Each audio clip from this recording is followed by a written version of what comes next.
안녕하세요.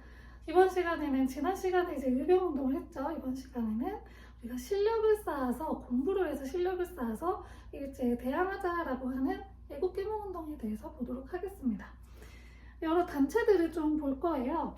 첫 번째로 보안회라고 하는 단체가 있습니다. 보국안민회라고 이제 하는 보안회인데요. 보안회 같은 경우에는 일본이 러일 전쟁 중에 쓸 토지로 우리 조선 대한제국에 황무지 있어야 쓰지 않는 땅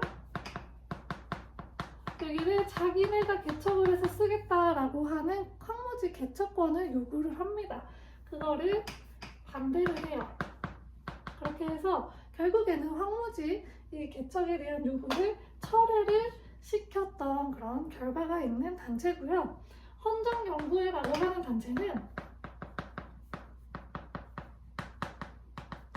이름에서 보시다시피 헌법을 만들어서 의회를 만들고 헌법을 만들자 이렇게 주장했던 분들이세요. 그래서 의회를 설립해서 여기서 이제 이야기를 했던 건 입헌정치 체제를 이야기합니다. 왕은 그대로 있고 왕은 그대로 있어요. 그렇지만 왕의 힘은 조금 더 깎이고 내각의 힘이 강해지는 입헌 정치 체제를 이야기를 했습니다. 그래서 헌법을 만들고 법을 만들어서 그거에 따라서 행동을 해야 하고 왕 또한 헌법과 법률에 따라야 하고 또한 국민들이 이 헌법에 따라서 권리를 보장받을 수 있어야 된다라고 주장을 했던 게 바로 이 헌정연구회입니다. 하지만 역시나 일제가 탄압을 했어요. 그래서 이 헌정연구회를 계승한 단체가 만들어져요. 대한자강회입니다. 스스로 강해지자 대한자강회. 여기서는 교육을 굉장히 중요하게 열렸어요. 그리고 산업을 좀 진흥을 시키자. 우리의 산업을 좀 진흥을 시켜서 일본의 산업에 좀 대항을 해야 되잖아요. 그래서 그렇게 해서 또 일본에 대항을 하자라고 주장을 했었고요. 각 지역에 지회를 설치를 하고 자기들의 그런 잡지예요. 매달 발행하는 월보를 발행을 해서 좀 국민들을 계몽시키고 교육시키려고 했었습니다. 고종이 강제 퇴위를 했잖아요. 그래서 이 강제 퇴위의 반대 시위 운동을 계획을 하다가 걸려서 해산을 당했습니다. 그래서 이 대한자강회를 또 이어받은 대한협회라고 하는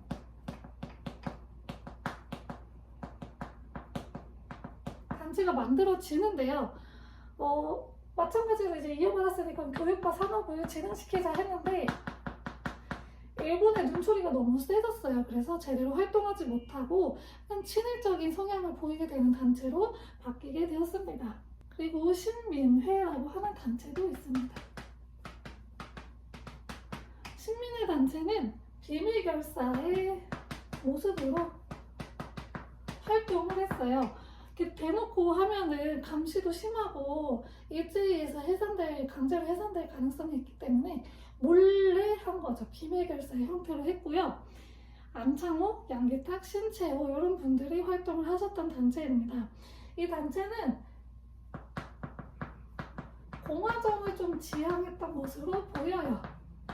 정확히 공화정이라는 말은 아마 안 나오는 걸로 아는데 이들의 활동이나 여러 가지 이런 것들을 보면 공화정 체제를 좀 지향했던 것으로 보이고 역시나 교육과 산업을 중시를 해서 학교를 세워요. 대성학교, 오산학교를 세웠고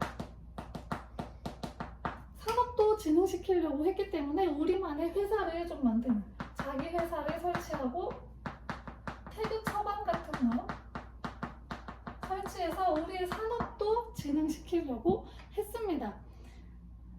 그런데 점차 지나가면서 이런 것들만으로는 조금 힘들겠다 해서 신민회 같은 경우에는 교육뿐만 아니라 독립운동 기지 건설도 都 함께 했어요. はい。 그래서 はい。 이 はい。 독립운동 기지 건설도 함께 했어요. はい。